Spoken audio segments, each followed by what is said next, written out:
কিন্তু আজ 3ই ডিসেম্বর 2025 চলুন দেখে নেওয়া যাক আজকের আবহাওয়া কেমন থাকছে।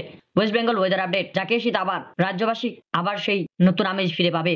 ডিসেম্বর শুরু হলেও এখনো জাঁকিয়ে পড়েনি ঠান্ডা। ভোর ও রাতের দিকে হালকা শীতের অনুভূতি থাকলেও তাপমাত্রা তেমন হেরফের দেখা যায়নি। অবশেষে আবহাওয়ার পরিবর্তন হতে চলেছে।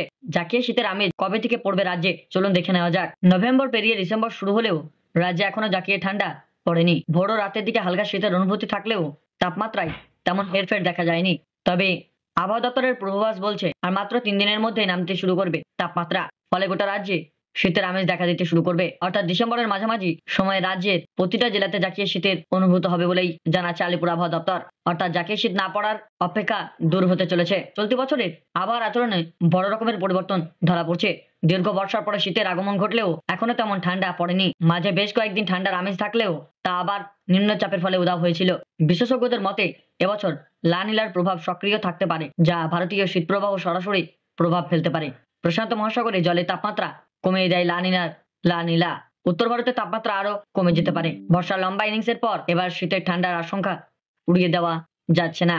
আজ কলকাতায় দক্ষিণবঙ্গে আবহাওয়া শুষ্ক থাকবে। ভোরের দিকে হালকা থেকে মাঝারি কুয়াশা দেখা মিলছে। দৃশ্যমানতা কমে যেতে পারে 200 মিটার পর্যন্ত। দৃশ্যমানতা কমে গিয়ে 200 মিটার পর্যন্ত নেমে আসতে পারে। বেলা বাড়ার সঙ্গে সঙ্গে কুয়াশা কাটবে। রাতের দিকে ফের কুয়াশার দাপট দেখা দিতে পারে। আগামী 2 দিন তাপমাত্রা 2 থেকে 4 ডিগ্রি পর্যন্ত কমে যেতে পারে। কলকাতায় রাতের পারদ নামতে পারে 15 ডিগ্রির নিচে এবং বীরভূম পুরুলিয়া তাপমাত্রা 10 ডিগ্রি সেলসিয়াসের কাছাকাছি থাকতে পারে। এই ছিল আজকের আবহাওয়া আপডেট। প্রতিদিনের আবহাওয়ার খবর পেতে আমাদের চ্যানেলটিকে সাবস্ক্রাইব করে রাখুন। ধন্যবাদ।